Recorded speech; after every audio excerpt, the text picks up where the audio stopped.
First of all, thank you for coming out today. I know it's a Saturday, and reporters don't like to come out on Saturdays. One of the reasons I decided to hold this press conference on a Saturday is because of the upcoming negotiations in Paris. And I thought that maybe some of the things that I have to say here today would have at least some impact at the national level on positions that we will take in the negotiations in Paris. I have received many calls from various persons about my position in relation to the negotiations that will start in a few days in Paris. From a global perspective, first of all, and then secondly, from a national perspective. So I want to spend a few moments talking about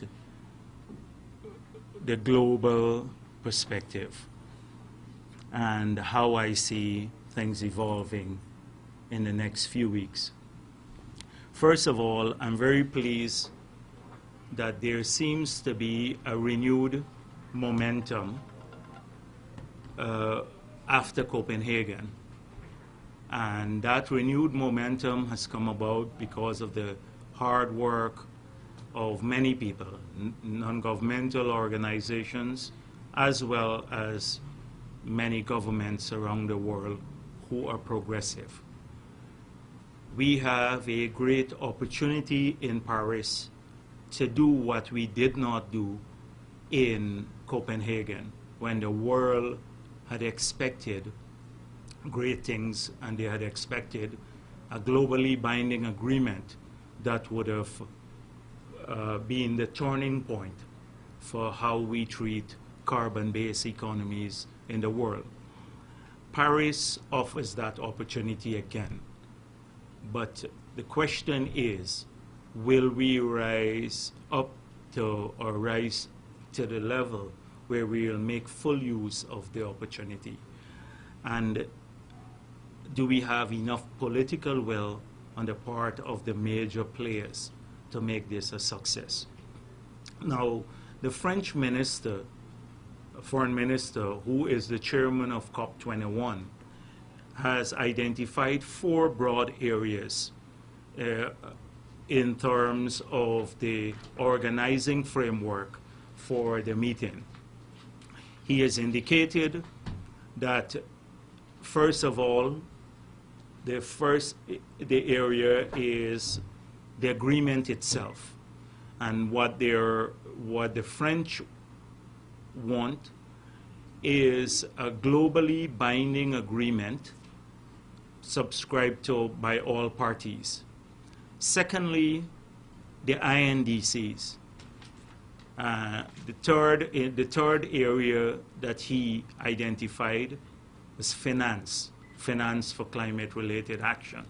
And the fourth area had to do with what came out of Peru, which is the involvement of local government bodies, the private sector, NGOs, etc., for the first time making pledges to cut their emission too.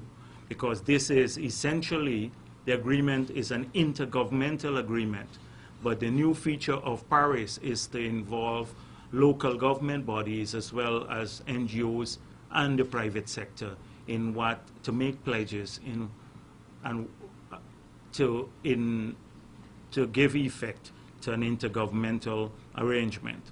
So let us examine quickly how the world is looking at each of these 4 areas. One, the developing countries on the whole, they want a globally binding agreement with fixed, ambitious targets. They believe that that is the only thing that would allow us to achieve what the IPCC has set as a target, that is a maximum a 2 degrees rise Celsius above pre-industrial level. They believe that if we do not have a globally binding agreement, then the chances of achieving that target would be greatly diminished. So some countries, some developed countries share that view. Others do not. China and the United States of America do not want a globally binding agreement. So what emerges from Paris will either give great hope to a large number of countries, developing countries, or be disappointing to them.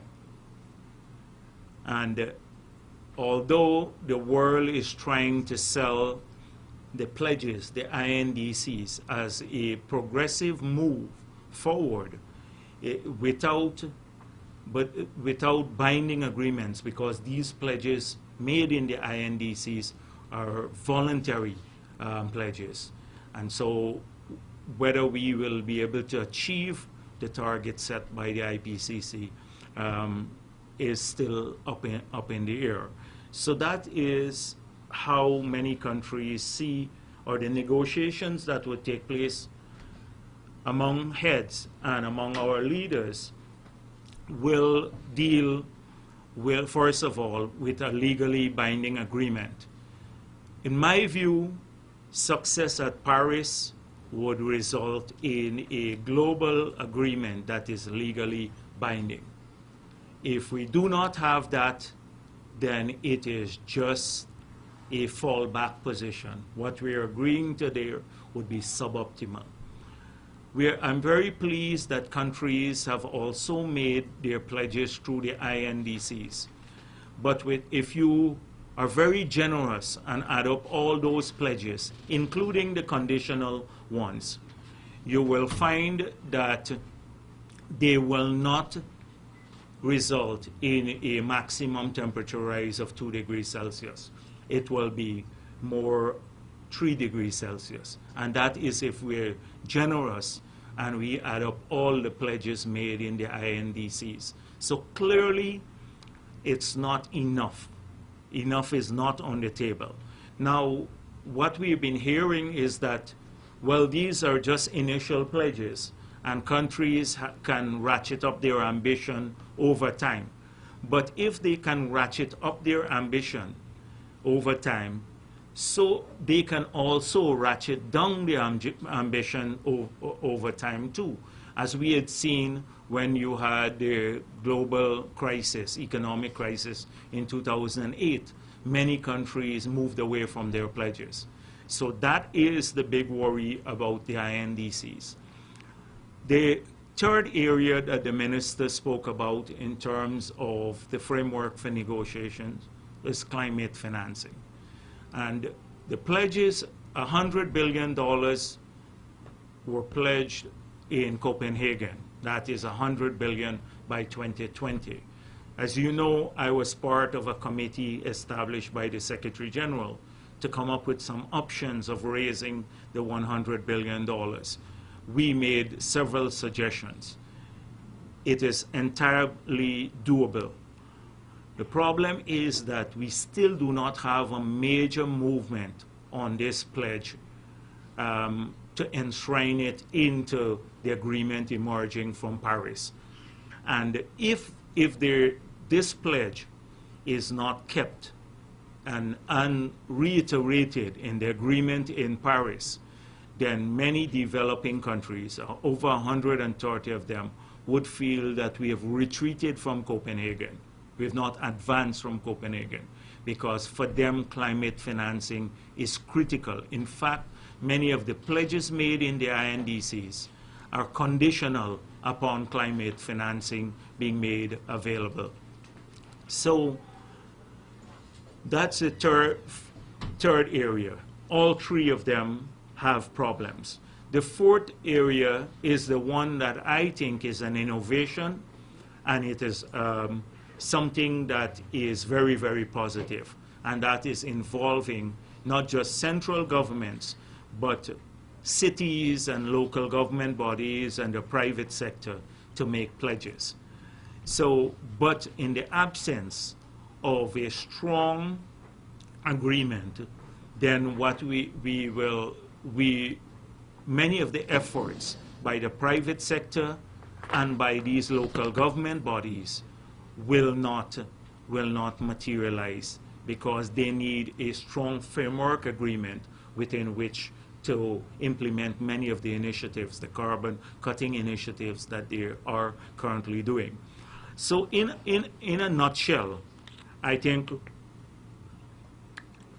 the issues have clearly been put on the table, the four sectors. The positions of various countries are known. What is optimal, the optimal agreement that we can get from Paris is known. The goals are known. Let's see if the negotiations will achieve those results. Already there are some efforts to talk down expectation from Paris, and I think we should not engage in that at this point in time. We should make a big push to get the best agreement we can, and particularly by the developing countries now. They have to go to Paris and push for a good agreement. Now, in relation to forests, something that we have had a big voice in globally, we were very disappointed that in the October draft, when it came out, it was released by the UNFCCC, that forests were not mentioned. A subsequent draft has included forests. And right now, in the documents before the negotiators, there is an article on REDD+.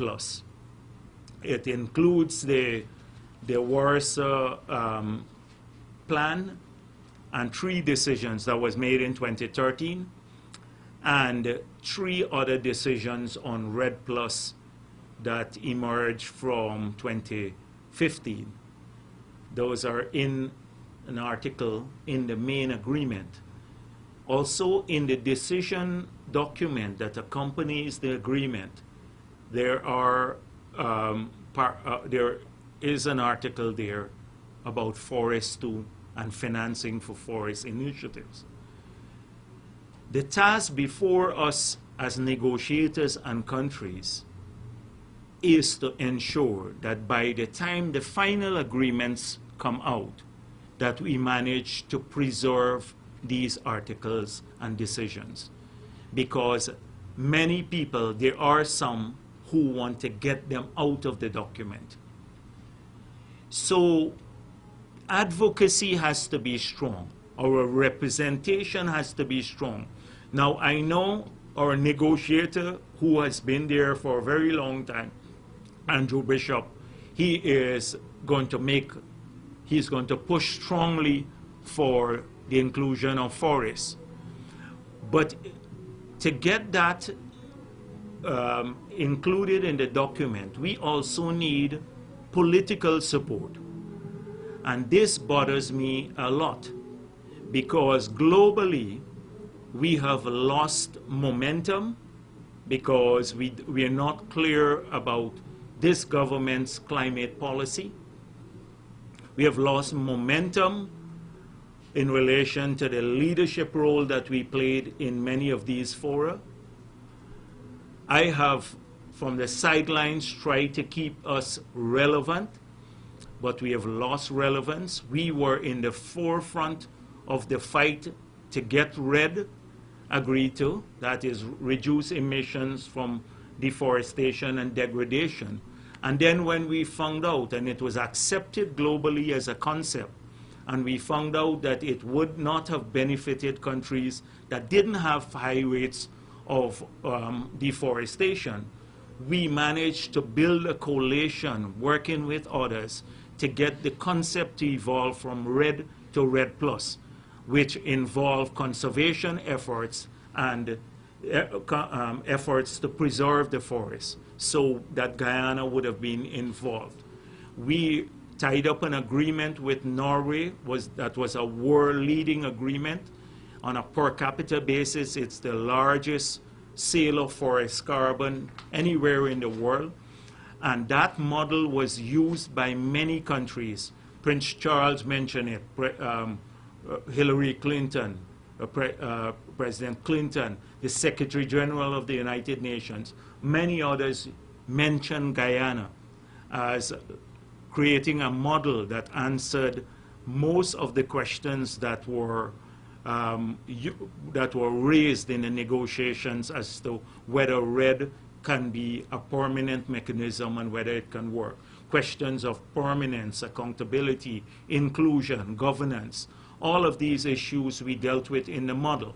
This government has been totally silent on any of these things, and we have lost that role, the leadership role we played in the political fora where these concepts are advanced.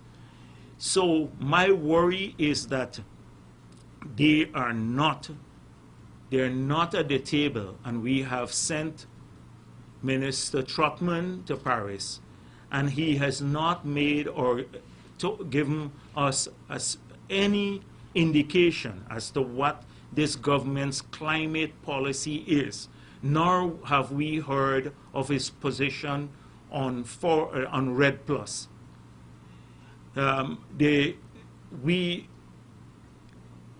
REDD is so important for the world. The gross emissions, you have about 16 to 19% of gross carbon emissions coming from the forestry sector. And if you want to look at the mitigation or the abatement potential of forests, you have to probably add the ability of trees to extract carbon from the atmosphere, carbon dioxide from atmosphere. It will go as high as 30% of all mitigation efforts. McKinsey study showed that it was the lowest cost abatement solution. Until recently, there's been another study. We have all the tools to show that REDD+ must be included in an agreement. And the reason that we need REDD+ in an agreement is because forest was not in the Kyoto Protocol. So forest could not be used as an offset.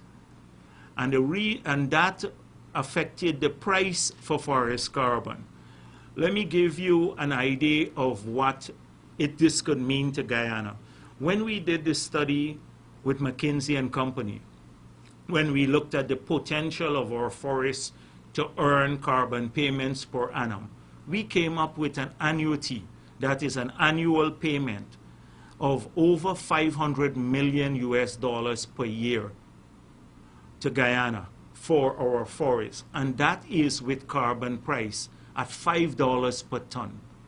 If we get REDD+ included in the agreement, in the Paris Agreement, and where it could be used as an offset, not only would that give us a big access to the GCF, the Global Climate Fund, give us huge access there, and they have billions of dollars there for financing our national efforts.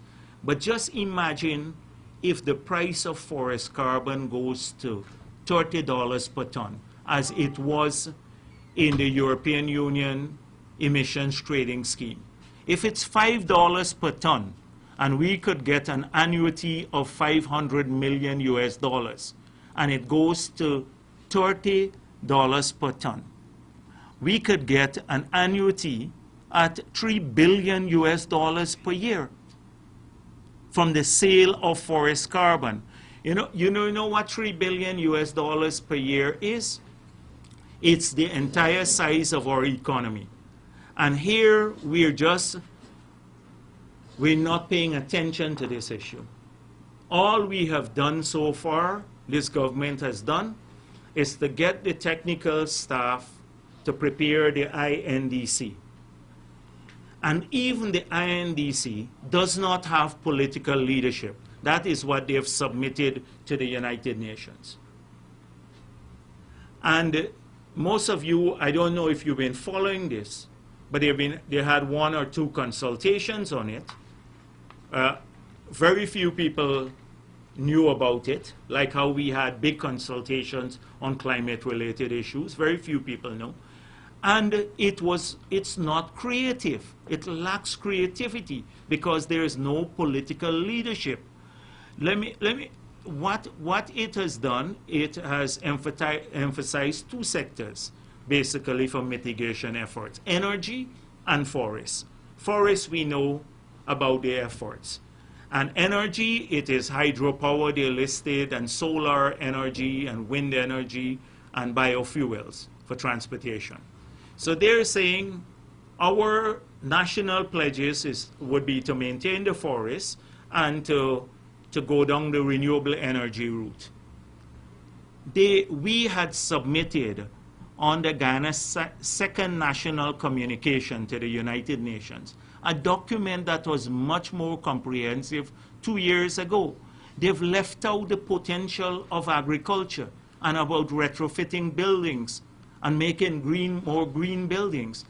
We could have put in these as conditional pledges and gotten much more financing for these areas had we done this. But what we did, we went to the safe issue, unimaginative, said the primary sectors are energy and forests, nothing new, because we've been talking about this all along, and then submitted it to the UN.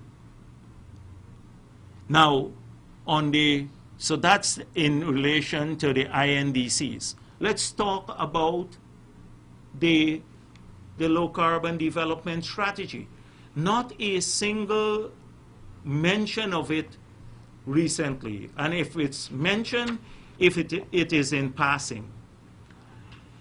Yet the government continues to implement the low carbon development strategy, some of the projects there, but they have not been reporting on the GRIF website, because we have a website that we had built in the past to report the status of implementation of all the GRIF projects. That's projects funded through the Norwegian money. Only recently, I saw a posting on one project, that is the Kunja rehabilitation, the canal, the rehabilitation of the Kunja Canal. But let me tell you what, this was taken from the LCDS. How many projects we have financed by the Norwegian that are under-implemented or should have been implemented. One, it was the Amila. Secondly, low carbon transportation. 3, micro and small enterprise. 4, ecotourism development. 5, Amerindian Development Fund. 6, land titling activity, Amerindian land titling activity. 7, ICT Hinterland Access Program. 8, Hinterland Distance Learning through ICT. 9, Biodiversity Research Center at the University of Guyana. 10, Institutional Strengthening. 11, Curriculum Development. 12, the Canal Rehabilitation, Kunya. 13, Hinterland Adaptation Measures. 14, Coastal Infrastructure. 15, Comprehensive Adaptation and Climate Resilience Program. 16, Strengthening Hydrometeorological Service Monitoring System. We have 16 projects. I did not call out the sums of money because you can get that easily. But 16 projects that we had identified and prepared for implementation under the low carbon development strategy. Some are they will continue with the implementation, but there is no status report on them on the GRIF website. And like Amila, they had distanced themselves from Amila, and now Amila is back on track. But we have not heard a single word about the low carbon development strategy. So this is a government that has no climate strategy, has no plans for advocacy at the global level, is sending a person there who has a very vague understanding of these concepts in the person of Minister Trotman to the negotiations. And we expect good to come out of all of this. The trade in environmental goods is now already $450 billion globally. The climate-related issues will go to opportunities will go to $2-3 trillion in the next 10 years. We run the risk of missing out on all of these opportunities in the world. With the Norwegian agreement too, again, there's a lack of transparency. We hear very little about it. But Norway is the primary funder of many of these projects. We have not heard about the progress on the discussions. All we heard from Trotman is he plans to meet the Norwegians there. It's not a joyride to Paris. You have to go there with serious positions. We have not heard of the government's position. Vaguely they said the Extractive Industry Transparency Initiative, they're going to sign on to that next year. But we have not heard of their position on this opt-in mechanism for the Amerindians. And now, I think because of some pressure from Norway and because we have been pressing them, we've been pushing them to give the alternative cost to generating power if we don't buy it through the Amila project. Now they have reversed their position on Amila. And suddenly, it's no longer criminal. They're going to have a second look at it. I've seen a lot of comments about this, but you've seen my press release that I issued, where I showed that at least $2 billion would be saved over the 20 years period if we use 2012 prices for fuel. And this is a long-term agreement. A long-term agreement because it's 20 years, so you have to use a price, an average price over the long term. So we can save $400 billion at a minimum by going ahead with Amila's fall. And we are prepared to go through, have a public debate, a fact-based session, have the international community sit there. They have lied on the Inter-American Development Bank. Somehow they said that the IDB has said that it is not feasible. Well, they should. The IDB doesn't work by calling somebody and just saying, oh, this thing, it's not feasible. The IDB is a major international bank. If they come to that conclusion, they will write the government of Ghana. But it is the same Inter-American Development Bank that signed a letter with the contractor to raise $150 million for the project. The same Inter-American Development Bank. If the bank now finds the project not feasible, it means that they will have to fire the entire leadership of the bank that approved that project to go forward so that they could have signed that letter. Because it was signed by senior executive of the bank. I think the corporate secretary or somewhere at that level, or the vice president level. It is not true. Jordan needs to apologize to the Inter-American Development Bank, to the Norwegians, to the people of Guyana, not to the PPP, because we've been in this all the time, but for trying to snatch away an opportunity from them that will save us $400 billion Guyana dollars in 20 years. 400 billion at a minimum. At a minimum. And so, again, that was one of the biggest projects that could have decarbonized the economy. But they are not going ahead with it. So when they say green economy, what do they mean? That they would plant some trees in the city? a green economy, and I'm happy with the tree planting, and I will probably even join in with the tree planting exercise. It's great, and we should all support it. But this is a serious concept, a green economy.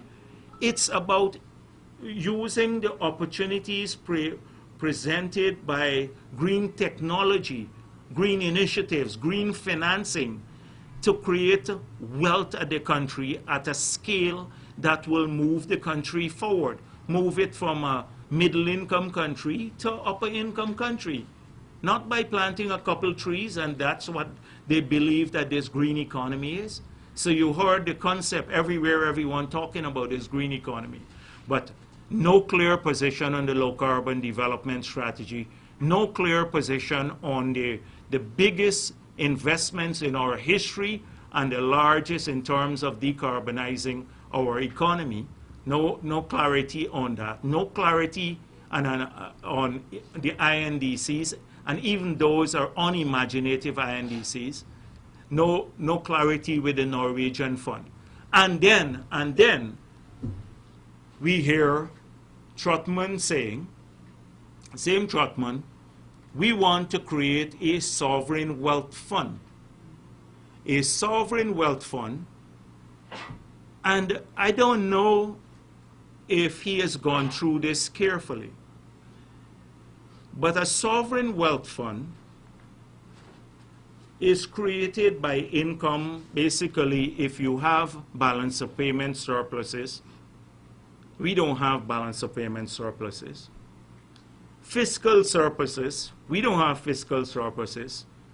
Foreign currency, basically excess, so to serialize that, we don't have that. Or you create or export receipts from some sectors, the mineral sectors. So when he is talking about the sovereign wealth fund, I suspect they're planning, he's talking about future oil proceeds. Because I heard him mentioning we're going to put the revenue from quarries and diamond, which is a few thousand Guyana dollars a year, basically, a few $1 million, into a sovereign wealth fund. And a sovereign wealth fund is used to invest abroad in financial assets so that it can maintain the value of the portfolio. So you have to be very careful in managing the sovereign wealth fund. And then, as he pointed out, it could help if there is a budget shortfall, etc., in the future. So on one hand, he's talking about saving oil proceeds, future oil proceeds. And our manifesto spoke about that too, about the creation of a fund that is externalized for several purposes. Of course, to smooth out revenue flows for budgetary purposes, and secondly, to prevent the Dutch disease that has affected many economies. And you have several models. Trinidad has its Heritage and Stabilization Fund. The Norwegian has what they call their pension fund, and where they use almost all of their oil revenues into that. It's the largest in the world. Now, we don't need to go very far. We can ask the Norwegians. It's considered around the world that they have the biggest fund in the world, $1 trillion, 1 trillion, not billion, $1 trillion, and it's the best managed fund. So we could easily get them to come, and we can tweak the legislation and put it in place. It's not a big deal, the legislation. Or we can use the Trinidadian legislation. We can discuss that. But listen, in one voice, Trotman says, we're trying to save the money for a rainy day. And then he says, we are going to ask ExxonMobil to give us some money in advance. Now, how more contradictory can you get? We haven't even gotten the oil proceeds as yet to save, and he's creating a mechanism to save it. And he now wants to spend it today, money that we don't have. This is the old PNC philosophy. Spend money you don't have. Then you borrow. Then you leave the country with a huge debt. They left us with a debt of $2.1 billion when we had an economy that was under $300 million. A debt servicing of over 94% of revenue used to service that debt because of this same philosophy. So he wants to borrow against future income, and that income we're not even sure will materialize. It's not like it's sure. ExxonMobil still has to prove the reserves. They have to drill more wells before they get into the development. We don't know when they prove the reserves what they will find. We don't know what it will cost them to extract the oil per barrel, the cost of production, whether it will be above the world market price that is currently so low, so they don't proceed immediately or they shelve the project indefinitely. We don't know about that yet, but they're making it look like this money is on the table. And he's saying we must prepare for this unprecedented wealth that will come our way. We are not sure what will happen in the future as yet. And they want to. So assuming they borrow $2 billion from ExxonMobil, they borrow $2 billion and that project doesn't materialize, what happens then? What will be the interest rate at which they will borrow from? We have not used the access from the multilateral financial agencies that we have. We left them over $500 million of access from multilateral financial funds. You haven't used the Norwegian funds that we left. The Chinese have a huge access, about maybe $700 million. And you're going to go and borrow $2 billion from ExxonMobil. That puts you in ExxonMobil's pocket. How can they then sit and negotiate with ExxonMobil on an equal footing? And let me tell you now that if this materializes, then the PPP, when it resumes office in 4 years' time, whenever the elections are held, when it resumes office, will be forced to consider whether this is a transparent deal and to recognize it, because it is borrowing against future receivables when those have not even been developed. You don't even know if they will materialize. It's not like we have producing oil fields there. But you know what I believe? The objective of this is that do not ask for money from the IDB, or don't use that access or the others. Because when you use money from the IDB, and we have reduced our debt, if you look at the structure of our debt portfolio, you will see we have moved away almost. We don't have commercial debts. We have bilateral debts and multilateral debts, low interest rates, and they're fixed term interest rate, long repayment periods. But but there is a cost to that, there is a price to that. When you use money from the IDB, you have to study the project well. You have to do a feasibility study. You have to get IDB's approval for the use of the money. If they get $2 billion from ExxonMobil, it will come into the Treasury. They would then not have to go through any of the transparency requirements for using multilateral money. They will then do like what they're doing with the hospital now. You can handpick contractors. You can do whatever you want. You don't need to go to tender because there is no multilateral or bilateral oversight. And I suspect that's why they're so anxious to get their hands on money of that nature. The Extractive Industry Transparency Initiative should be signed on to immediately. ExxonMobil has to be forewarned that if it comes to Guyana and engages in any underhand dealing with this government, that we are going to examine all of those. We want full transparency. This is why around the world there has been an enhanced transparency surrounding oil and oil proceeds and the companies. And we have had many, many cases where large sums of money have been paid off to government officials in oil producing states to get better deals for the producers and others. We hope that we will avoid this in Guyana, but you're not going to avoid it by doing this, by going this route.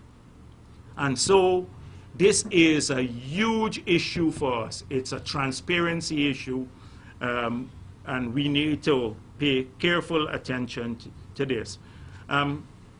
Again, someone from the Kaieteur News called me and said that whether I had supported a carbon tax in the past. And because Strootman announced that he wanted to put in place a carbon tax. And I had to point out that it is very silly to put in a carbon tax in a country like ours. And I never had committed to doing this because we are not an Annex 1 country under the Kyoto Protocol. We don't have binding targets. We're not required to have a carbon tax or a cap and trade system. In fact, if you put in a carbon tax now, what will happen is that you will push up costs to our producers already reeling from a slow economy, because it would add to the cost of production. So let me make it clear that we do not support any carbon tax. There is no requirement for this to be done. But I think it's very dangerous when we get people who hear about some of these things and just mouth them off as policies of the government. It sends the wrong signal. Let me say a couple words about the hospital. We believe that this is a massive act of corruption. A massive act of corruption. Every person in this room knows the role that Ramjatan played as a lobbyist for Feathers Lloyd when that company failed to get the contract. But first of all, let me say here, we discussed this hospital when I visited India. The government of India said they will finance the hospital. We also had access to a $50 million line of credit. That is what we secured. When Donald Ramotar went to India, the Indian government reiterated that it had access, that he had access to $50 million line of credit. So there was always fund to finance this hospital and other activities if we wanted. So when the government says now that we had canceled this project, but because the Indian government said you can have money to do a few other hospitals, including this one, then that is why they decided to proceed with it. It's a fallacy. They always had money to do the other things because the line of credit was there to do this hospital and others. So that's the first thing. The second thing is that they make it seem as though the Indian government held a gun to their head and said, you have to go with this hospital. So that is why they reconsidered from few months, 5 months ago, when they said, the country does not need this hospital. We need it for primary health care. Primary health care.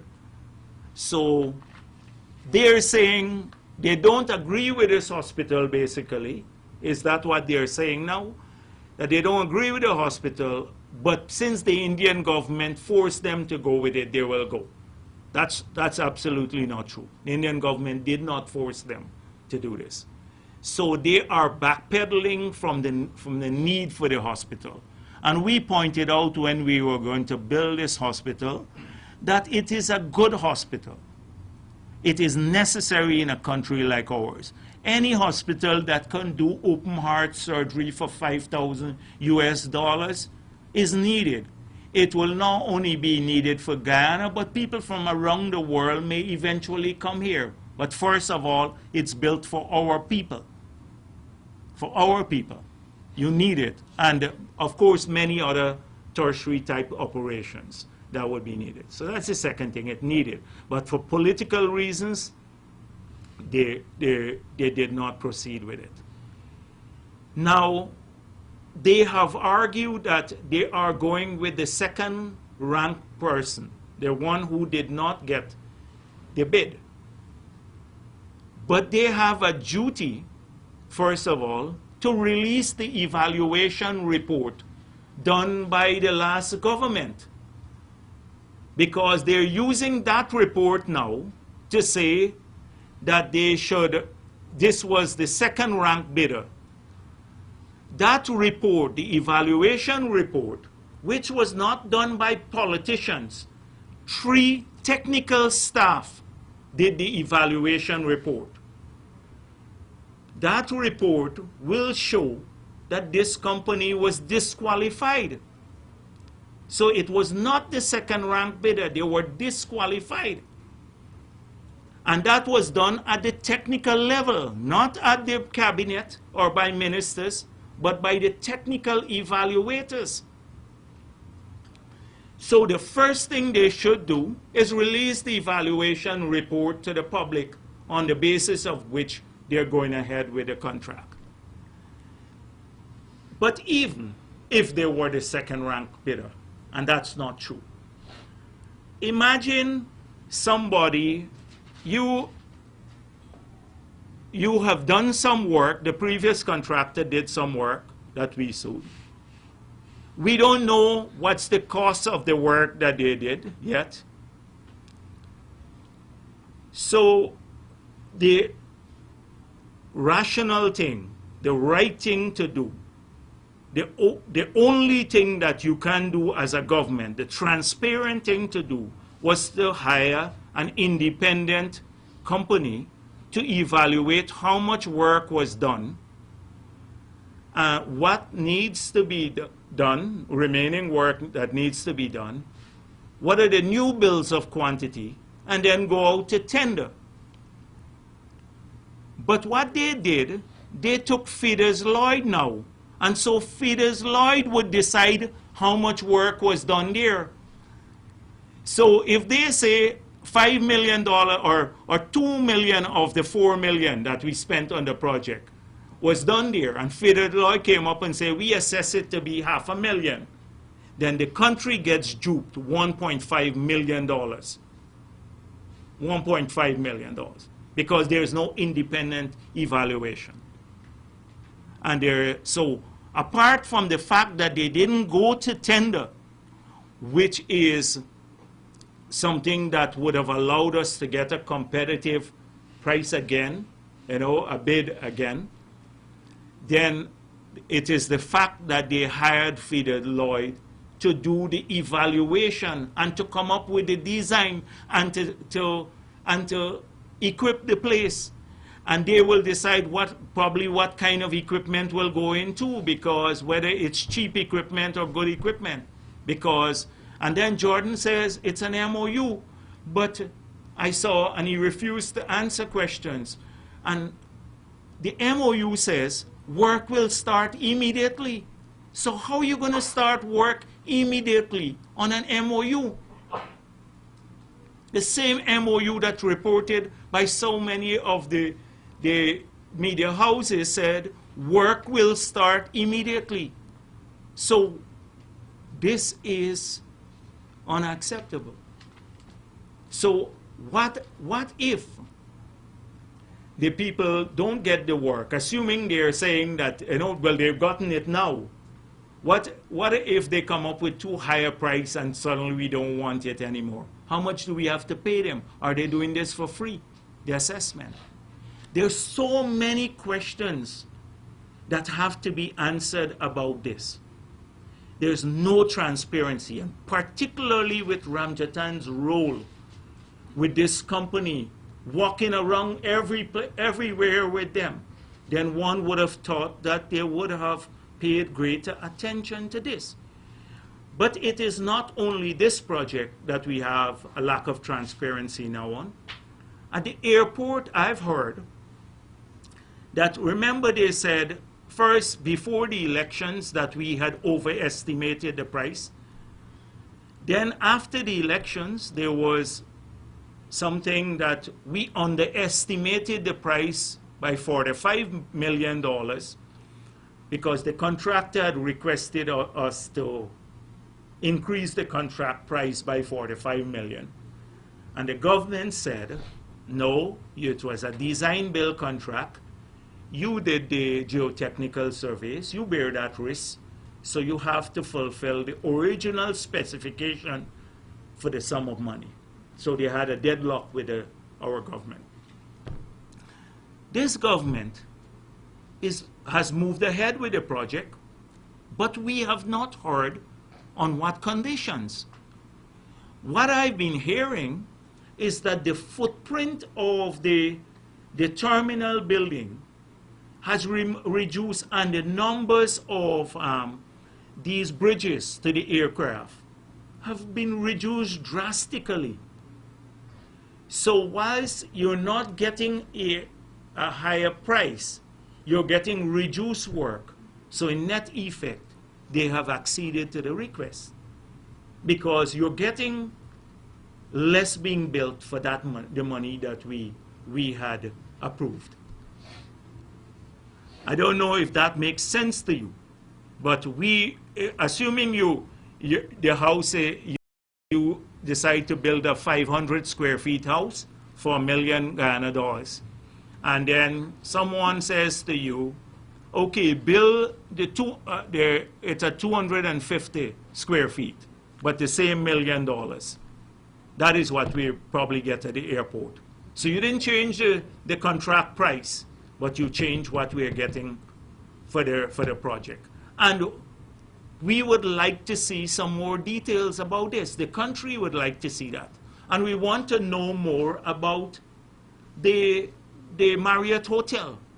Are they going to complete the entertainment section after saying they will make it into a hospital? What's the financing of this? What's the financial position of the Marriott Hotel? Do they plan to sell it as we had proposed, selling the Marriott Hotel? We're not hearing anything about that too.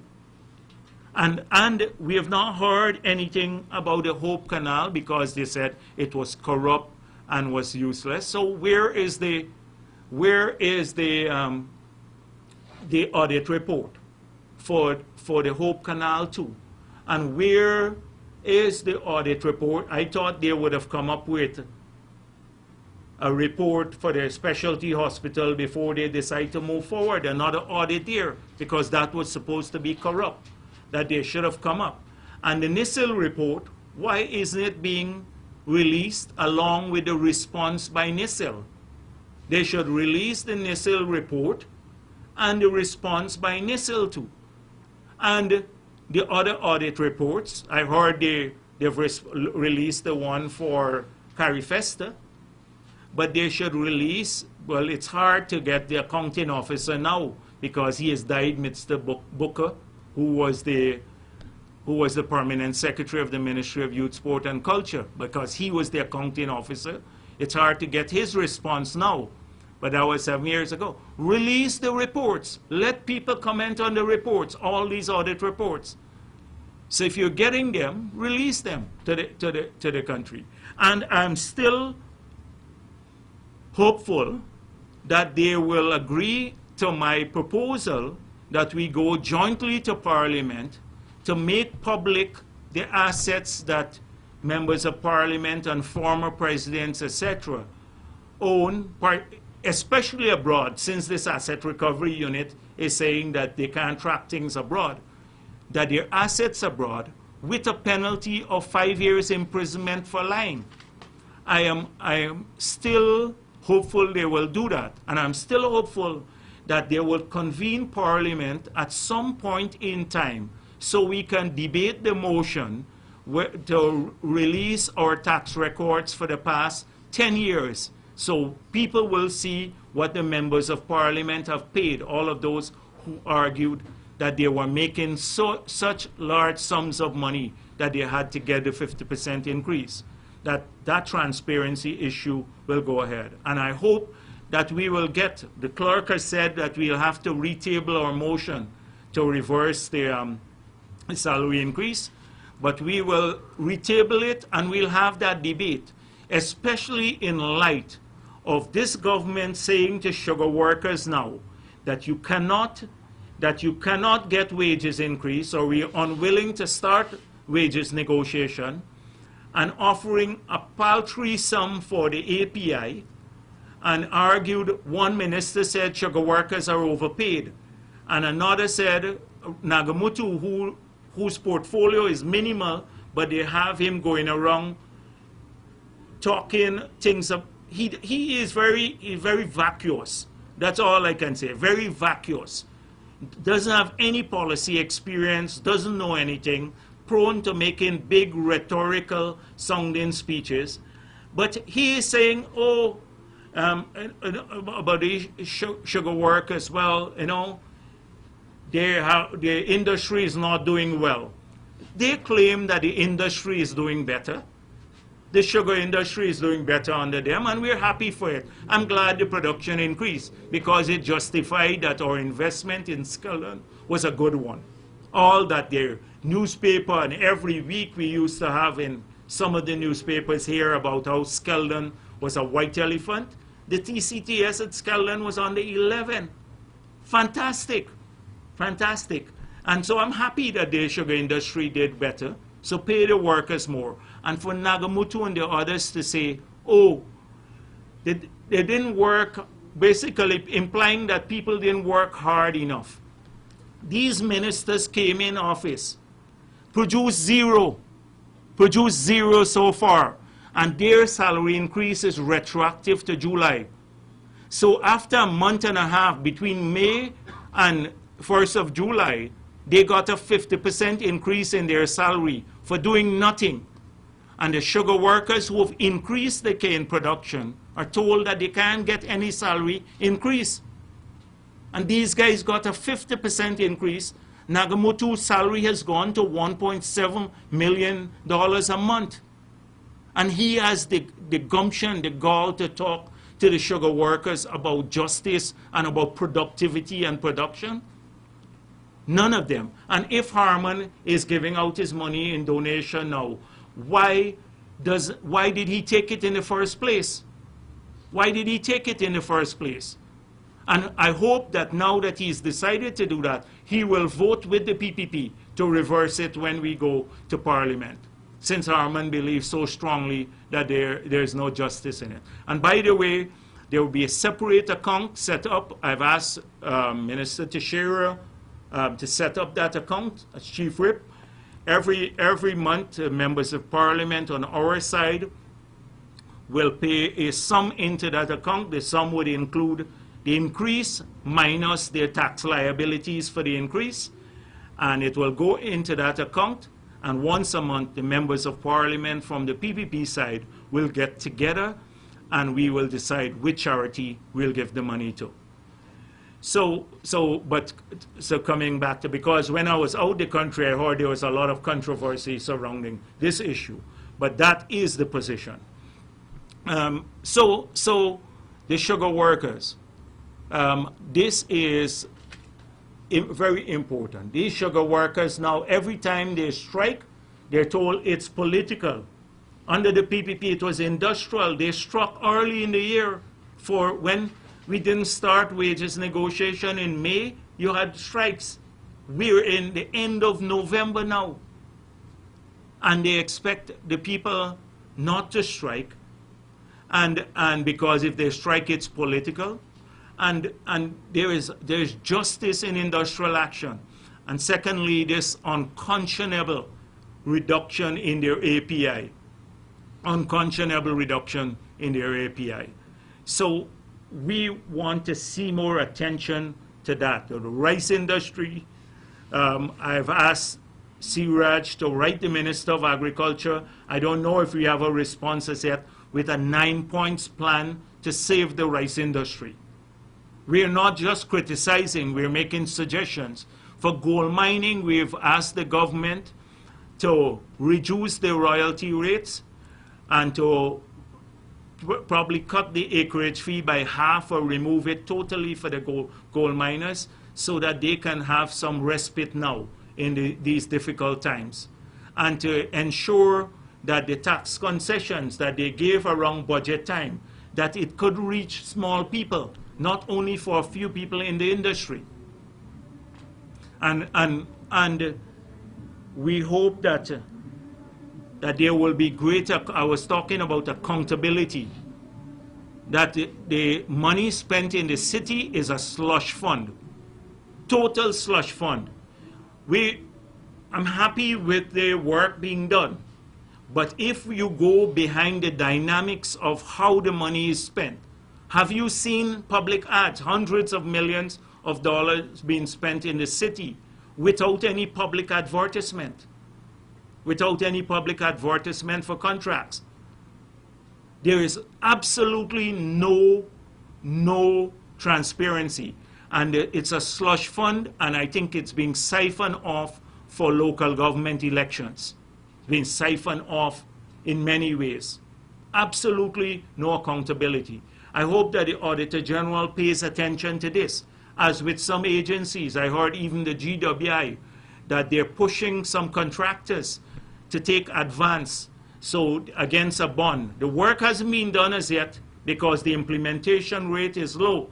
So they give an advance for work, 80% of the work, when 15% of the work has been done. I hope the Auditor General is paying attention to this, and all the accounting officers at those agencies, because we will examine their role too in any of these illegal acts. We're hoping that they would also close the accounts on January 1, because they have a tendency to keep accounts open. These are just some of the things that I thought I'd mention to you. I've seen Mr. Granger at the Commonwealth. I hope that President Granger goes to Paris. There is one day, Monday, when the leaders would be addressing the conference. 140 leaders are already there. Given what I've said before, how important climate-related issues are to Guyana and the potential for earning billions of dollars from climate opportunities. We should be right there at the forefront, at the highest level, especially in light of this government saying that it plans to pursue a green economy. If he doesn't go there, we lose the slot. It's for heads of state and heads of government. We lose the slot. We will not be able to speak at that level. And at that level, he could make a strong plea for a globally binding agreement, as well as push the issues surrounding REDD+ and forests. And I do hope that he goes, because Malta is just a short distance from Paris. In in Malta at the Commonwealth Heads of Government meeting, I do hope that we get a strong paragraph, a few paragraphs and expression of solidarity in the communique of the meeting. Since, as I said before, since 1999, the first time in 1999, when I went there as head of state, from that year onwards, and to every Commonwealth Heads of Government meeting subsequent to that one, we have had strong expressions of support in the document for the communique, the final communique for Guyana in its territorial controversy with Venezuela. I hope that this year it is even strengthened, because I've seen a big talk about how they're going there to advocate for it. They don't need to advocate for it. It's already in the document. It has been in the document since 1999. Every Commonwealth Heads of Government meeting. I can read this section for you, where it says, Heads of Government express their firm support for and solidarity with the government and people of Guyana in the maintenance of their territorial integrity and sovereignty. They also commended the continued commitment to a peaceful settlement to the controversy between Guyana and Venezuela. It goes on, and then it ends with something very interesting that we got. Heads of Government mandated the Commonwealth Secretary General to establish a ministerial group on Guyana to monitor further developments in respect of the existing controversy. So they don't have to fight for this. We got it already in. The expression of solidarity with Guyana in the Venezuela border controversy. Because I've seen they've made that as a defining success out of the Commonwealth meeting. It can't be defining success if it's already in. It will be a success, or partially successful, if they get this language strengthened. That is what I'm hoping that will come out there. But I've seen people go off to conferences now from this government, and they come back and they say things that they got out of these conferences that have long been in the pipeline or we already secured in the past. That is not that's not decent. And so I hope that President Granger can go from Malta to Paris, because his presence at the level of heads can make a difference. Thank you very much. Mr. Jagdeo, yeah. Sir, could you say, in the technical evaluation, what were some of the major reasons that went against Perez Lloyd, and how did government justify the awarding of the contract to Surrendra, which many say have not had any experience in building specialty hospitals? Yeah, well, the thing is that it's easy. First of all, I was not in the government at that time. Secondly, there is a technical evaluation team that if they release the report, the evaluation report, will answer all the questions that you're asking. And it was done by the technicians. I don't want to justify anything, because if I say it, you will write that Jagdeo says this. This is the technical evaluators saying this. So have them release the document, and then the evaluators had to answer the questions too about how much points they gave to people for experience and why they went ahead with this experience, etc. They would have to deal with all of that. Secure a copy from the government of Guyana, and it will answer all of those questions. Dr. Hill, the CARICOM, Dr. Kenny Anthony, he is the lead head of government on the CARICOM's climate change team. He says CARICOM will be advocating for a few different issues, including the 5-year review cycles of greenhouse gases emission reduction targets, recognition of loss and damage, support for Red Plus, adequate provisions for adaptation, and community developing support. These are a couple of things that CARICOM is calling for and that they are expected to advocate for at CARS. Any of these correspond with what you're asking the government to do, same position? I don't know what our government's position is. Do you know?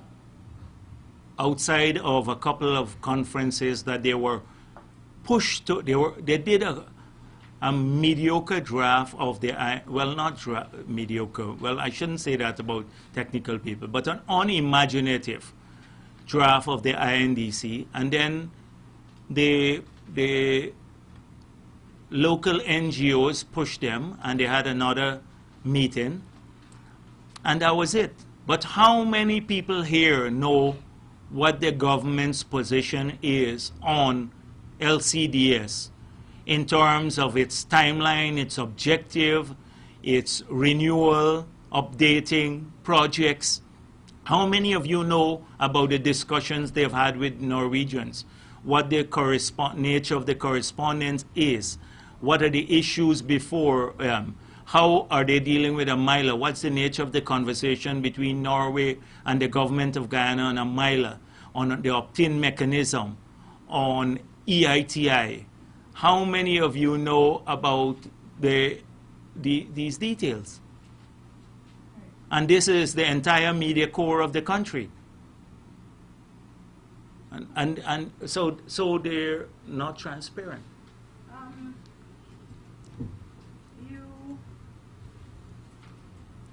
You said earlier on about the declaration of assets.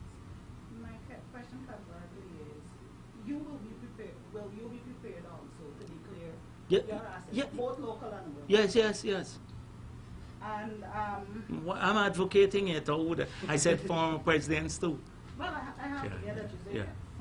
And two, you said again here now that the money will be given to charity after discussion and a consensus. We had the party saying it would be for a party fund. I am asking, who's the leader of the PPP, you or Mr. Rowe? I don't know what you're asking, but I just told you what my position is.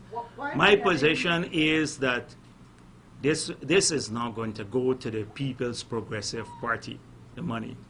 The money is going to go into an account held separately in a commercial bank, and every month the members of parliament, it's their money basically, the members of parliament will get together and they will decide which charity will give the money to. There will be a public process, and you will see it. But who's the leader? Yeah. The people have to answer that question. You wouldn't answer? Yeah, the people have to answer questions of that. You have a general secretary, and you have a leader of the opposition. So are they two? You have a general secretary of the People's Progressive Party. Who was the leader of the party? Well, I think Rohi is the leader of the party. All right. Yeah, Rohi is the leader. Lincoln Lewis recently said that both PPP and AP, and you should stay away from local government, the local government in the NDCs, right? What is your position? Maybe you should ask the leader of the party that question. No, this is their one. You tell me your position. No, then that's a party position, right? Because it said the PPP. So you can't anything to do with PPP. Maybe I should not. No, but I am going to answer it. No, I'm just saying that. I'm confused, so I'm trying to get some clarity. So the thing is that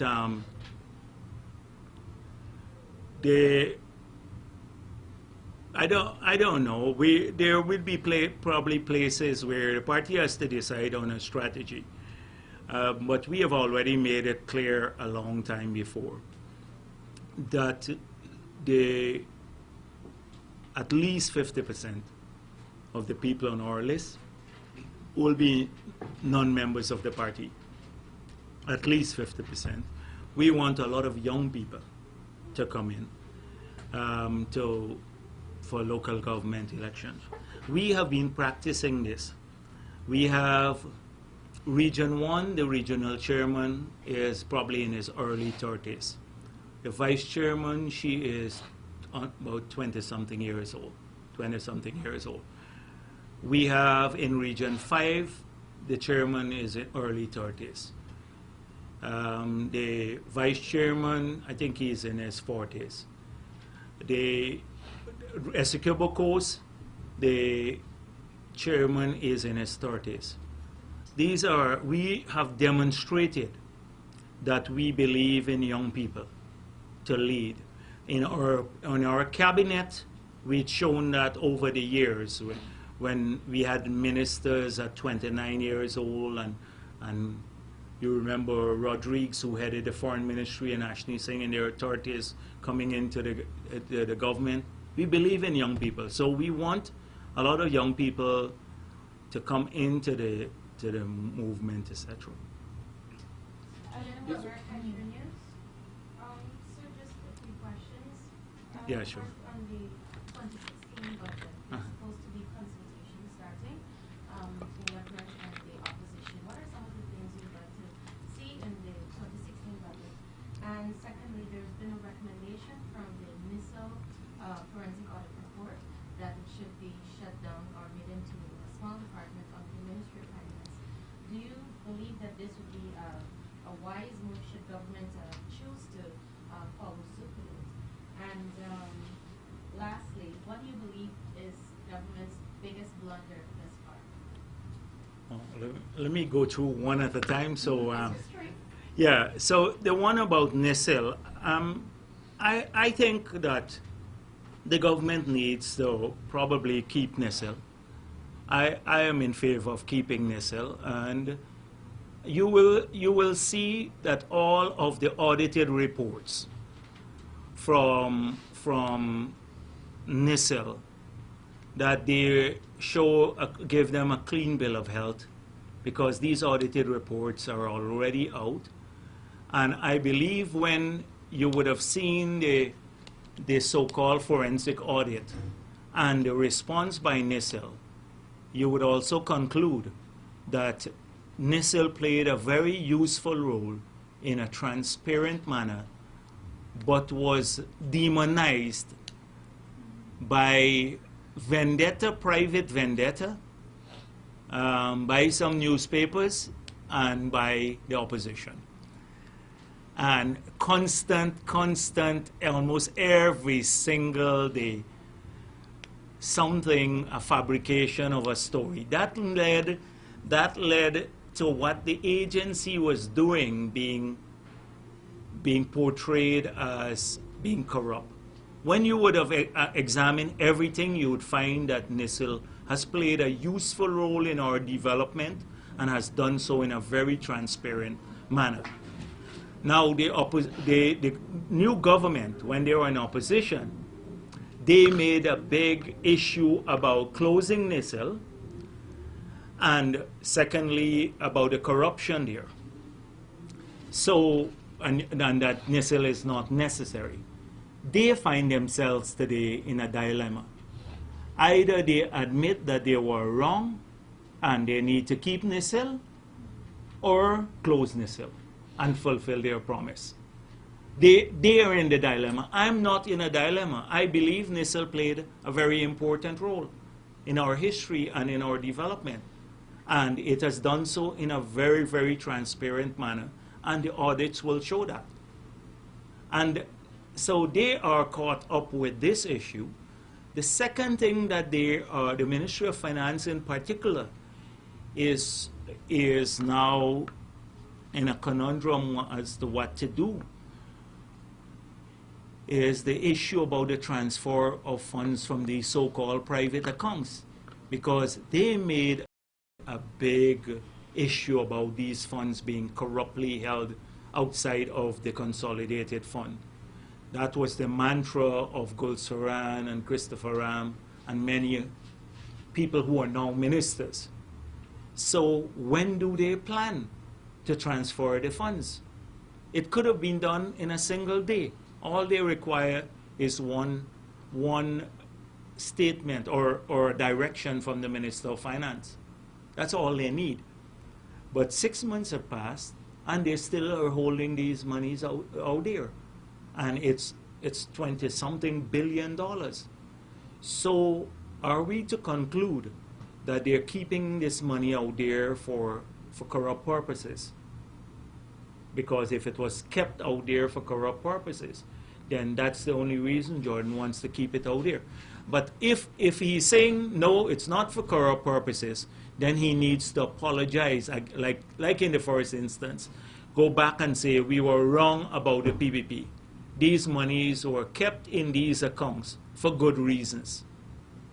It seems as though all of the things, almost every single thing that they criticize us for, they're now coming back to doing, because there's an absence of new ideas about where to take the country.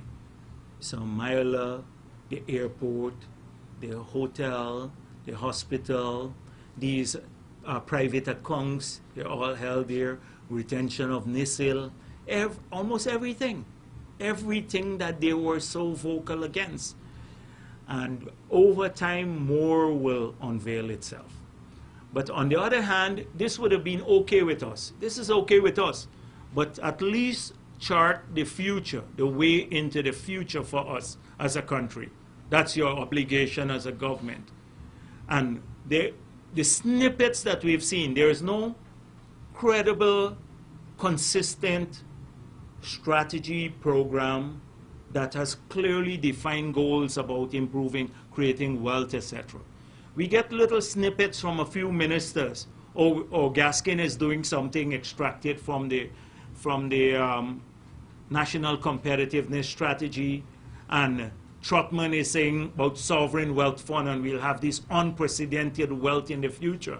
But it's all words.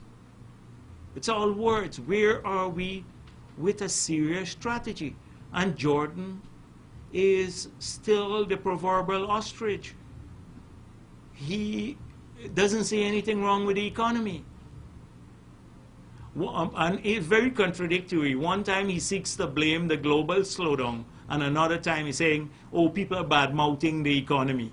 They're just bad-mouthing it because they want to see things decline. So he's contradictory too. One time saying, oh, we do have some slowdown, but it's a global economy, nothing to do with them. So at some stage, all the cleaning money and everything will run out if we don't keep generating new wealth. All of it will run out.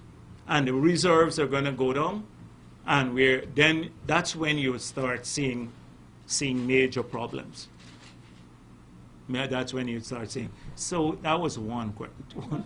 What? That was one. The second one was on the budget. What you want to see in the... Okay. We have sent a letter from the party. And by the way, we don't have a leader. We have a general secretary. So the general secretary has sent You're backpedaling your position. I'm not backpedaling. I'm just joking around with it. I know what it is. We have... You're provoking Mr. Rohit. We have a general secretary. Our general secretary has sent a correspondence to Jordan outlining several issues about information that we need before we go, some of our positions at the meeting, things we'd like to see on the agenda. I will try to get a copy released to the media. But it's pretty comprehensive about things that we need from them in preparation for the meeting, and then also documents, and also some of our suggestions for agenda items. Certain documents you need before going forward? Yeah, definitely. Like the Bank of Ghana report and all of these things. Revenue projections for the year, for the future too, for next year. We want to see like the rolling PSIP, a 5 years PSIP, what's in it. This sort of thing. The framework for forecasting the economy, what are the key assumptions for the future? Because if we don't have that, it's just going to GAF. And we don't want to go. We need key indicators, at least a framework within which he will craft the budget. So key macroeconomic projections, as well as background documents, any information on their sector strategies, because we're hopeful that they do have sector strategy. And then a whole range of issues like the letter we wrote, the 9-point plan for the rice industry, how they intend to tackle in the discussions, sugar, the bauxite industry, or what they plan to do there, what they plan to do in the gold mining, how to help the people. We want to suggest things, Yes, sir, but my question really was, what does the opposition want to see? Those are some of the things. Those are some of the things that we have suggested for the agenda. So we would like to see help going to the rice industry, to sugar, to gold mining. You know, we want to see some assistance to different groups. We want the $10,000 grant that people got. We want it put back in the budget. We want the pensioners to reinstate the water subsidy and the electricity subsidy. These are things we want in the budget, in next year's budget. So those are just some of them. And the last question was, what do you believe is government's biggest undertaking? I think there are lots of things that they have gone back on almost all of their promises. That's the first thing. Young people and their don't feature in this government. That's one. Young people don't feature in this government. Secondly, they have broken almost every one of the promises that they made on VAT to the old age pensioners, doubling the old age pension, a whole range of things. I don't want to list them back again. Then this greed early about taking this big salary increase for themselves when they promised the sugar workers 20% and the public servants. Didn't give them, but took for themselves. And then this lack of transparency in the government. Their unwillingness to give information about anything. And when they come, in a very arrogant way, we don't have any apology to make, or we apologize to, then come back and say we're apologizing to you, but not to the PPP, that sort of thing.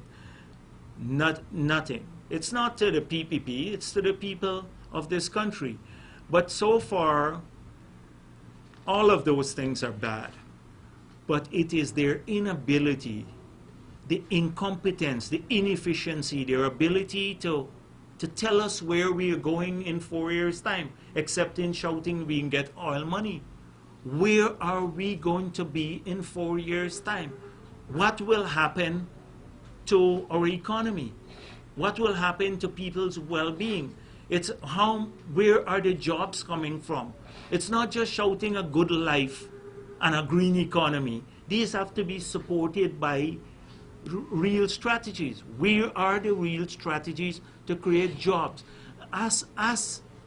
Where are the new investments? They said the investments are lining up. Can you tell me a single new investment in this country of a large scale in the last 6 months? And we are told that people are just waiting to come here, lining up to come. Tell me a big one. Even the call center down this road here that started, that would hire some people, that started under the PVP. And all these malls, the new mall down on the, what's it, Movie Town. That mall that is going up, they said we gave the people the land, we sold the land for $20 million per acre. And that they criticized it and said that we give away the land. That is triggering a huge investment there for this country now. And the Giftland Mall, it's under the PP. and so many other things. The gold mines that the president opened. Where is the new, anything new? Where are all these things? Nothing, absolutely nothing. The mood in the country now is one of gloom and doom. You talk to people, they're saying, we're not investing here. There's no clarity. It seems as though there's an assault on the business community, one week after the next. And then they keep compounding it with these arrogant responses to legitimate concerns of the private sector. Like when the people said, can we enhance the privacy laws? So, fine, we don't have a problem with GRA getting the authority. And I don't have a problem with GRA. They should have the authority to get information from banks. But two things the people said. Let it don't be capricious. Because if GRA has that power, especially the way we see it being exercised now, that if GRA wants the information, they must notify. They would say, dear X, you're being investigated, the suspicion of money laundering, tax evasion. We have requested all of your information from the following banks. That's one. That's one method.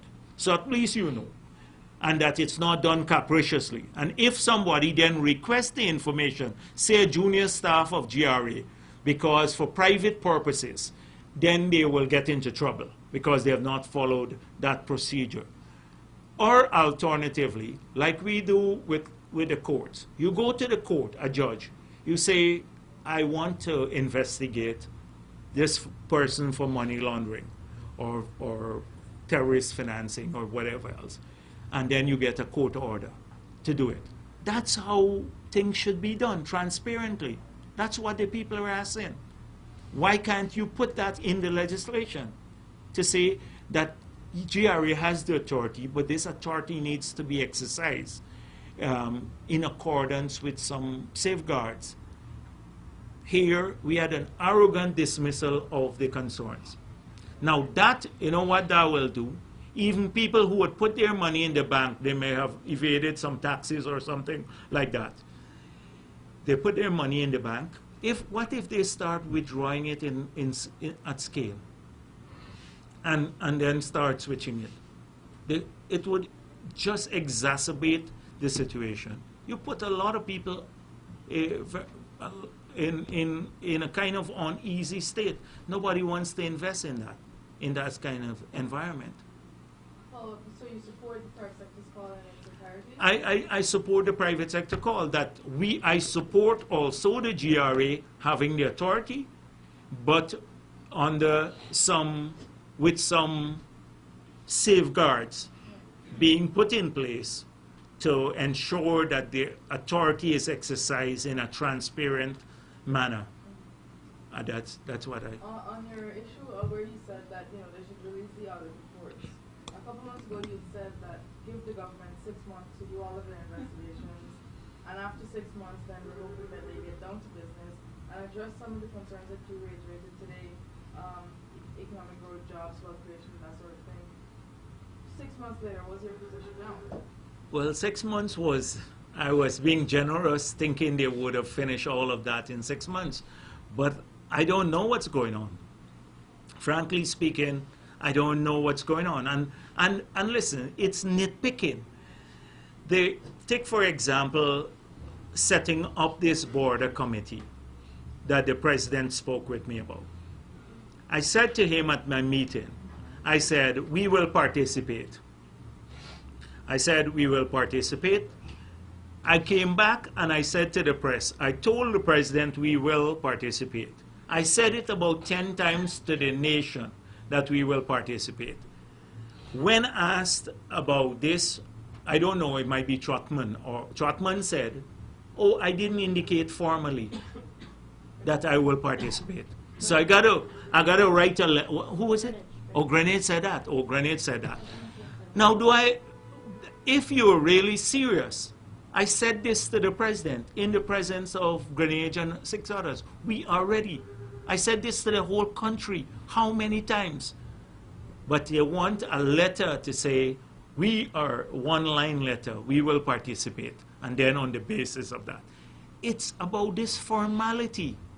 They have a fetish for formality and not for substance. Fetish. Yes, please. Hi, Jeremiah, Nation News. Yeah, sure. On what basis are you? Go ahead. On what basis are you saying that the Skeldon, the bounce back, the increase in production, is because of the initial investment? And by, can you say, are you projecting that Skeldon will make back the money to the lost in production throughout the years? No. What I'm saying is that many newspapers, including the Kite Shore, they too had a fetish for saying these Jagdeo projects. So the Jagdeo project number 1 was Skeldon Factory, White Elephant. The TCTS 17 to 1, that's 17 tons of cane to 1 ton of sugar, because of problems with the factory. That's a White Elephant.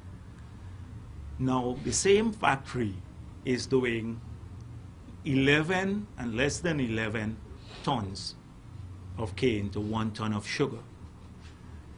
So it shows that the factory is working, okay? That it is not a White Elephant. That's a good TCTS, okay? At 11, that's great. Okay, so it is not a White Elephant. It proved that point. That's all I'm saying here. The increase in production, the recent, they did better this year. Some of the changes made to the factory, because we have had initial difficulties, like the punt dumper and the other things. They managed to fix that. Plus, we had good weather.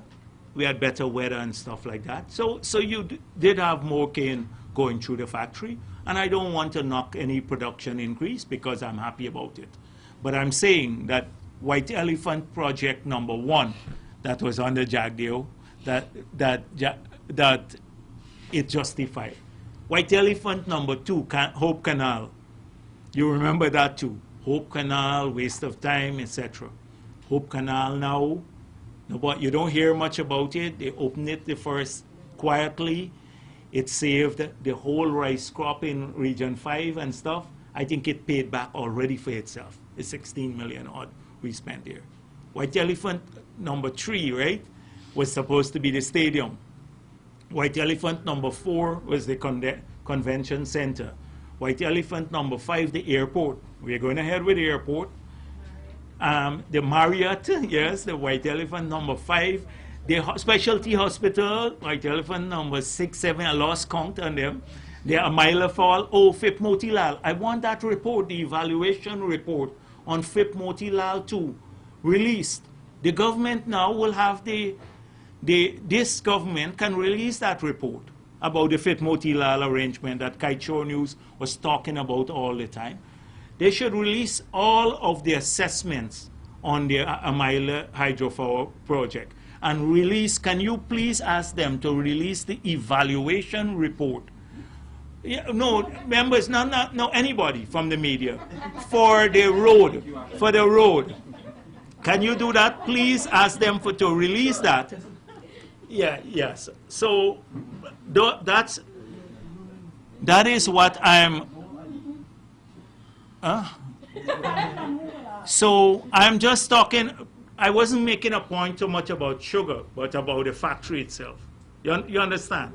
So we have had a rethinking about a lot of these projects that were supposedly White Elephant projects, including the bridge. They could pick up the bridge and throw it away too.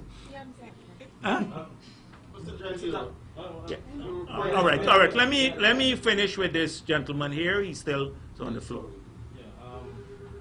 In your projections, can Skeldon pay I think so over time, but the payback, what is payback when you look at an industry that is probably 15% of your gross domestic product, an industry that hires directly and indirectly maybe about 100,000 people, an industry that predominates in an entire region, say region 6, because the bulk of the sugar is 6, so it would have a disproportionate impact on that region in terms of disposable income if it doesn't go.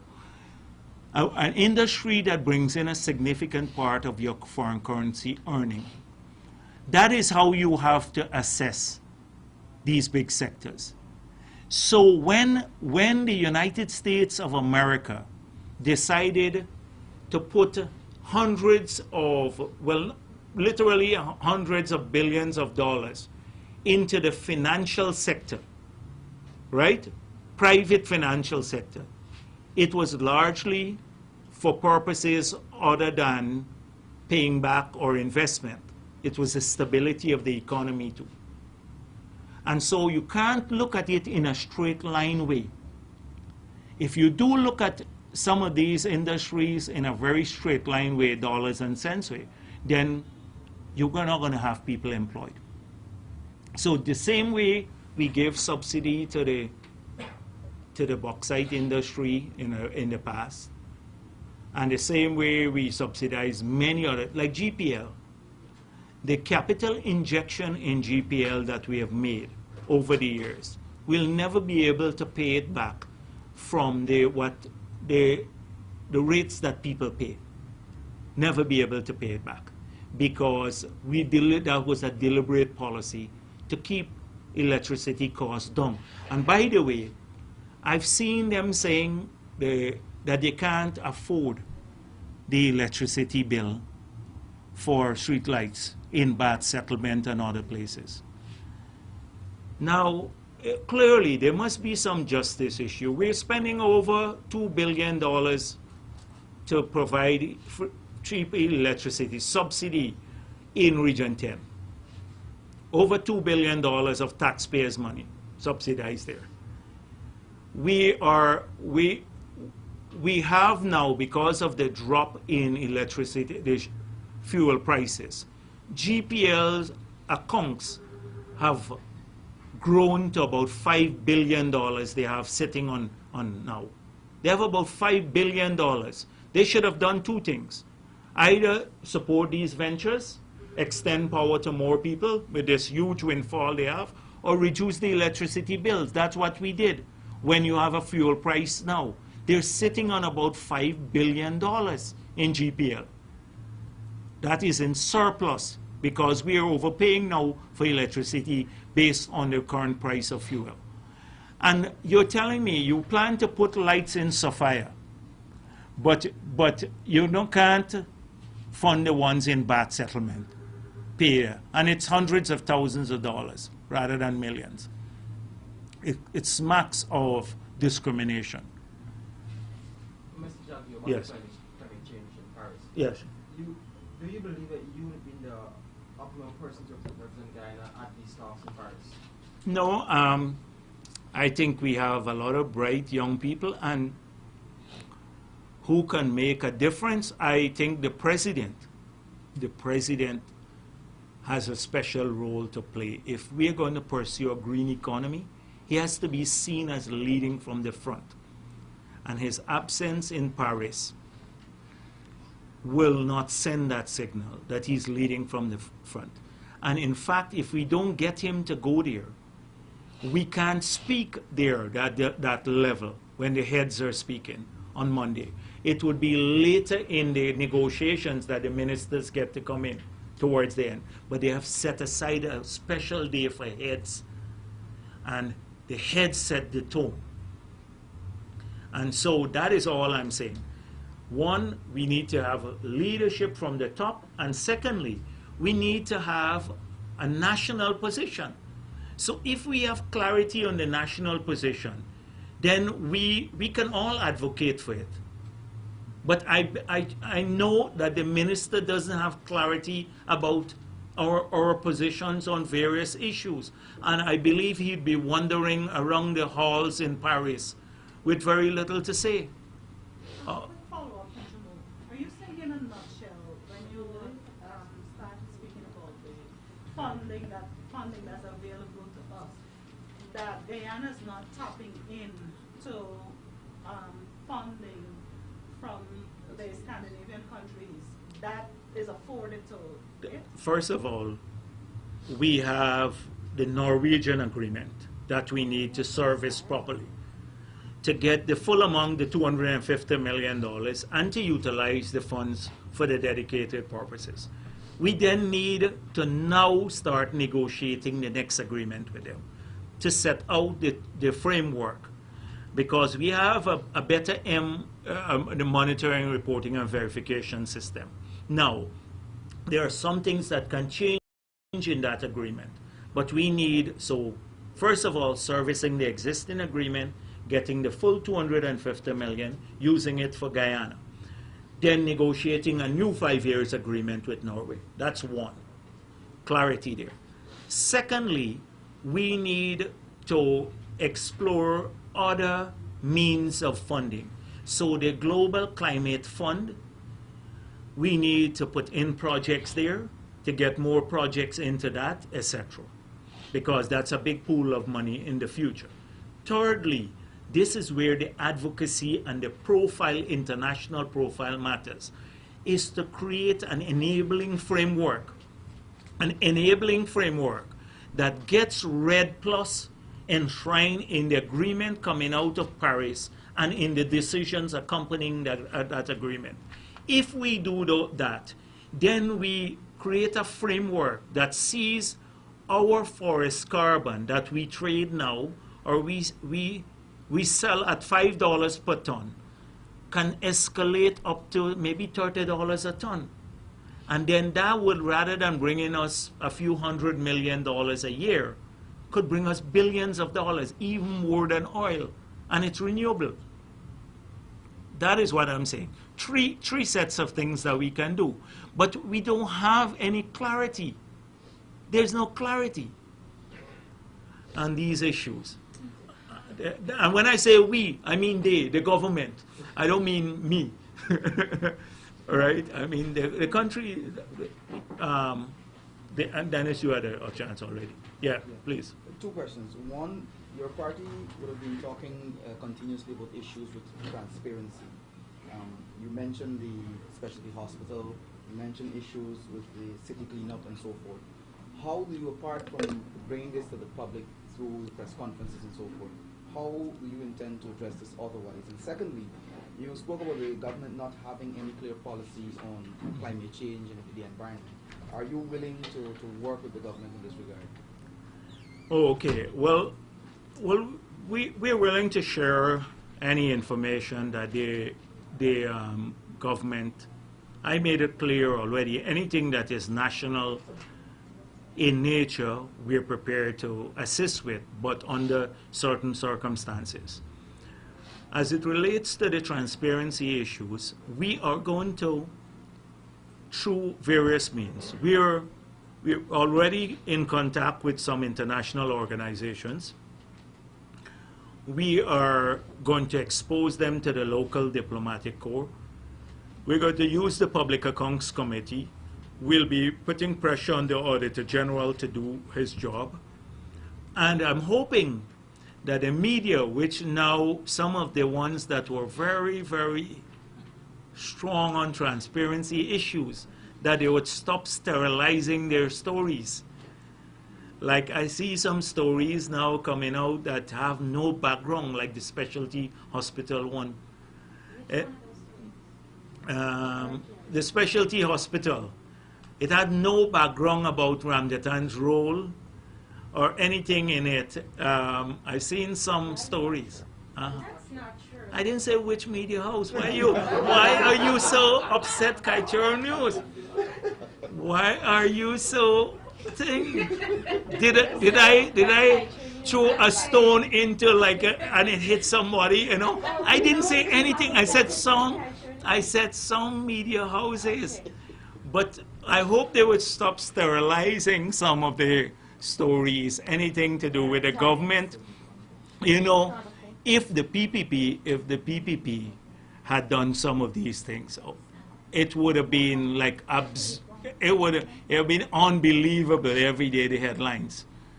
And so I do hope that the media would actually realize that. I hope they would stop sterilizing some of the stories, anything to do with the government. You know, if the PPP had done some of these things, it would have been like it would have been unbelievable every day, the headlines. And so I do hope that the media would actually realize that it's their credibility at stake too. Their credibility. Okay? Anything else? Very last question. Oh. The Minister of Finance Are you seriously going And then I'll come to you. I give you more than one question, so she get it on the last. recently said that concessions to the forestry sector were cut because the returns weren't profitable. Given that the foreign exchange from rice is so high, don't you think that's a justification for them to give the fuel concessions that the party is asking for? Well, as I said before, so many contradictory statements, you know. The president said the rice industry is a private one and therefore doesn't qualify for concessions. But the mining industry is also private. And then they gave concessions to the mining industry. So that is precisely what I'm saying. But then they didn't give it to every miner. They gave it to a small group of people.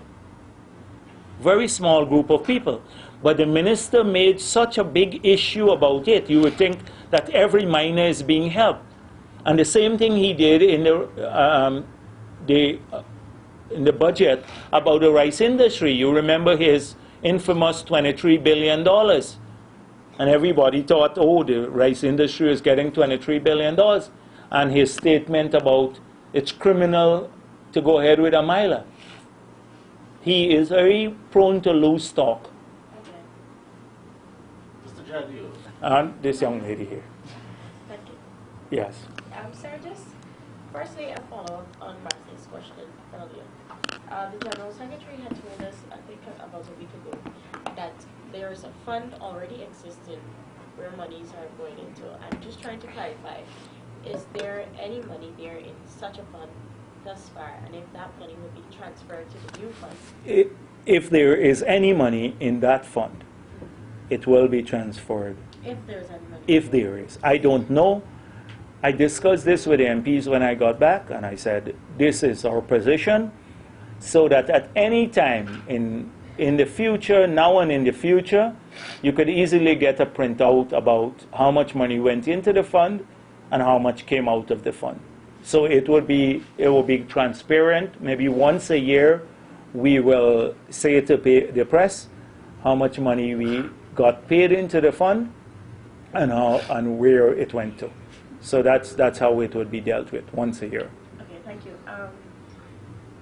Secondly, with regards to Parliament also, we heard Mr. Sherrill saying before that PPP is feeling victimized by the Speaker's decision not to grant a sit-in any time during the month of November. Prior to this, we heard nothing. Is the PPP making any other moves to ensure that there was a sit-in before maybe the end of the year so that its motion would not go dead? What is happening in this regard? Well, what the Speaker wrote, Mr. Sharon, said the powers to convene Parliament doesn't rest with the opposition. So regardless of what we do, it can only be convened by the government. But I just want people to go back to the frequency with which the Parliament has met, because in the past, you'd recall how there was a big hullabaloo about PPP not convening Parliament enough. And I dare say that we were comparatively we would have convened Parliament significantly more often than they have done. But I don't hear the same guardians of democracy speaking out against this. Some of the embassies and some of the local organizations, etc. I don't hear them saying much about Parliament and it not being convened. And they almost arrogant, it's unbelievable. The explanation given. It's so unbelievable that I find it hard to even say it, that we can't hold Parliament because some ministers are traveling, so that the legislature of a country has to await the travel schedule of some ministers. Imagine that happening any part in the world, where the legislature has to time its sitting with ministers' travel. All right, thank you, sir. Final two questions from Yes, me. yeah. You spoke about the funds earlier that haven't been transferred. I would like to know if you have any idea the amount of money that might be lying in a fund like the lotto fund, and I don't know now. I don't know how much is in, but I think from the assessment we've had, they said about $9 billion would have been transferred somewhere around budget time. So that's why I said about 25 billion, because you had over $30 billion in these funds. The best person to answer that question is the Minister of Finance. How much money are in these funds, and could he disaggregate them? And then you will know. So I don't have, but I estimate it will be over $25 billion. Different funds, these private funds that they spoke about, GGMC, GFC, the NFMU, others of a similar. They won at housing, the Housing Development Fund, all of these. But the closing of the accounts too, we have not heard much about the closure of these dormant accounts. Well, they said that Sunday phase process has started and 15 accounts have been closed. Yeah, but they need to tell us what this special work is to close these accounts. Because when you close these accounts, it means that there are large unreconciled sums in there. Large unreconciled, and that has always been the problem. These are dormant accounts. Nobody is using them. They're just sitting there. But you need to reconcile an account before you close it. And that has slowed down because every year our government used to close to, if you look at the Auditor General's report. But it means that they are closing these accounts without reconciling them. And my fear is that a lot of corrupt practices could be masked there when you close without reconciling accounts. Mr. Sir, Jagdeo, I have one more. Yeah, one more here. At your last press conference, you said that if the government is finding all these issues and irregularities, corruption, why not jail these people or at least take them to court? Since then, we saw no action like this. I was speaking about a specific thing about the TH&E, yes. Transport and Harbors Department. I said, if you have that information, and why not, take it to the police. If you're saying people stole all of this money at TH Transport and Harbors Department, and then prosecute them and jail them. You also said if they find similar situations, they should do the same thing. Exactly. Once you go through... I can finish your question. Yeah, sure, go ahead. All right. So, since then, we saw no arrests or any movement of that sort. What does this speak for the party? How do you feel this speaks for the party, and does it in any way vindicate what the party has been saying, that they're not the team? Well, the thing is that I don't know. I know that a lot of what we have heard has been about this theft of public resources through Missile and through the Hope Canal and through the airport, that it's a lot of nonsense. But I don't know, I can't answer for every account in every ministry. And many places in these audits, it's not the politicians who manage some of these accounts. They're managed by the technical staff. So whilst I am clear that a lot of these projects that they were talking about that were corrupt, etc., that they're now going with, had absolutely no corruption, I cannot respond to every ministry and every audit, because assuming they do an audit of GWI or GPL and find someone stole some money there. So I can't say this has never happened, but it may very well be that, and they need to pursue the people, go to the courts, etc. So I can't answer categorically. But you wouldn't say that the government was bluffing with all these audits and all these promises to arrest and everything? No, I don't know what to say, basically. They have started off on this course of action, and then you need to ask them what they are doing. Because we would like to see the findings, although we believe that the people who are doing the report, you know our position on the people who are doing, so at least some of the people who are doing these reports, that they are the accusers, so the accusers should not be doing the audits. My position was, if you want the audits or support for the audits, why not bring in independent people, external people? So that's still my position. But now that they have done these audits, why not release them? Yes? Mr. Jagdeo, you cited to look at the evaluation reports for some of these projects, but at least two of these projects have failed. One, the multi-level project in relation to the Maya Falls Road, and two, the syringe engineering at the specialty hospital site. Your critics may very well say, and we'd like you to respond to that that the PP administration has been hiding under these so-called evaluation reports rather than taking action against some of these evaluators who did not probably do a good job at evaluating the bids. But what you are saying is that you're implying that every project that, or no project would fail, or a project fails because of the evaluation report. We've had hundreds, or the right contractor was not selected. We've had hundreds of failures across Guyana for many projects. When the government does like maybe 10,000 projects in the past, we've had failures for various reasons. Like look at the wharf. You remember the wharf? We've had failures.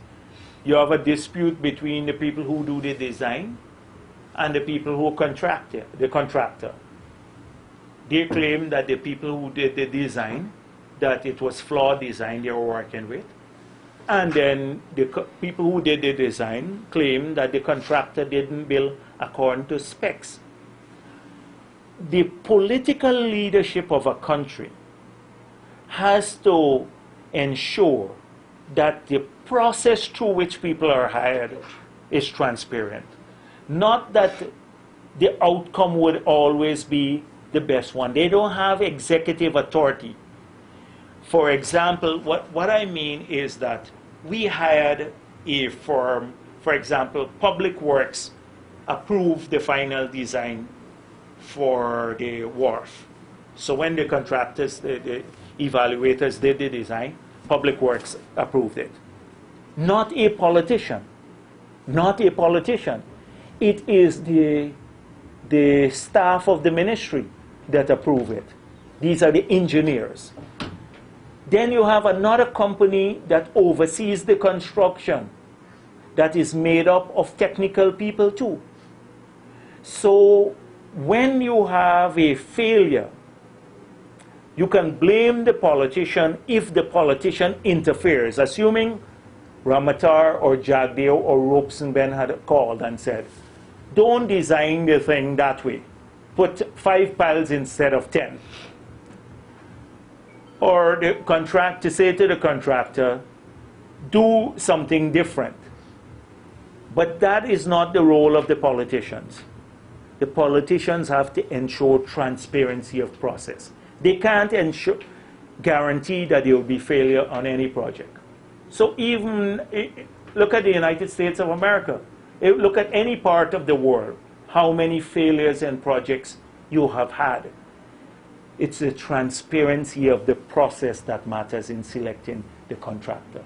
And so that is what we have sought to guard against, and to build a system that is transparent. First of all, we changed the procurement law, the comprehensive one.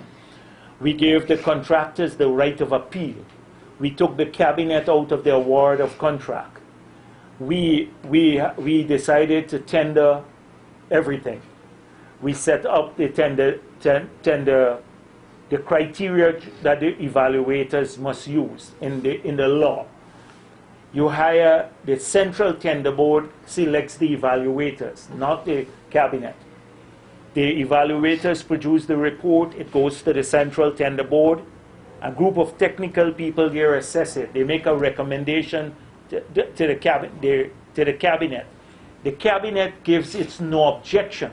It can't change the award, and then it's done. They then hire a consultancy firm to oversee the project. This was all done. So if you can prove that a minister got involved at somewhere in the chain of procurement, that's when the executive should take the blame, the politician. Should the executive go after the evaluators if they are failing to do their work in a properly multi-million-dollar project? If the evaluators, you can prove corruption on their part. But if you put 2 engineers in a room, this is where the central tender board has to decide whether the evaluators use the criteria, the bid criteria. So when you put out a bid, for example, say the road, the bid will say, to qualify, you have to submit financials, you have to show a list of previous work, etc. Then they give you a go-ahead, and then you're evaluated for your financial proposal. So that's a technical proposal. Assuming that's the bidding system they're using, because there are many different systems. The IDB has one, World Bank has a different one, European Union. So assuming you're using one though. When the evaluators finish the bid, these are engineers and stuff, evaluating, it goes to central tender board. The central tender board has to check for compliance that the evaluators have evaluated the bid in compliance with the criteria set out in the bid document. So they do that at that level, at the technical level. Mr. Jagdeo, just bear me out on this. I know we had a long press conference, but you or your successor, Mr. Ramatar, are sitting in cabinet. You look at all of these bids coming to you to say, well, no objection. How could you agree to award Cyril to a contract that has no experience in building? Because if you intervene and say, do not give it to him, then that's the politician overruling 3 technical persons plus another 5 at the tender board. Who do you trust more to make that judgment call? The politician or the engineers or the financial specialists? Who do you trust more? That is precisely why we remove the ability of cabinet to approve contracts. Because cabinet in the past could have said, I don't agree with this, I'm giving it to number 2. And now they can't do it. That's what I changed. If you don't agree with this bid, you have to send it back to the Central Tender Board. Right? You have to say, I'm not issuing the no objection because I disagree with your recommendation. So why wasn't that done in relation So- to Israel that had no experience in building houses? So you have to check. You have to check whether the administration did that. They gave an explanation at that time. They said, they gave an explanation. They said the cabinet asked the people to have a look at it again. And what they came up with, that Feathers Lloyd had submitted two prices basically. Two prices. So they can't, you got to understand, if ministers, on one hand you want to get the cabinet out of award of contracts, on the other hand you're arguing that they must be involved. They should not be involved. Should not be involved in changing any recommendation done by technical people. If a contractor feels aggrieved, they use the law. And the law says you need to appeal the decision and then the tender board will review it. Why didn't Feathers Lloyd use that process? Why didn't Feathers Lloyd? So you don't appeal to the politician. The Procurement Act gives you the right of appeal. So a lot of these things are not known in the evaluation, and I will trust the judgment of the technical evaluators more than the ministers to make the final call. Wouldn't you? Wouldn't you? Okay, thank you. But it is the technical people. That's what we remove. But you also put in your political image at stake. But this is how it goes in political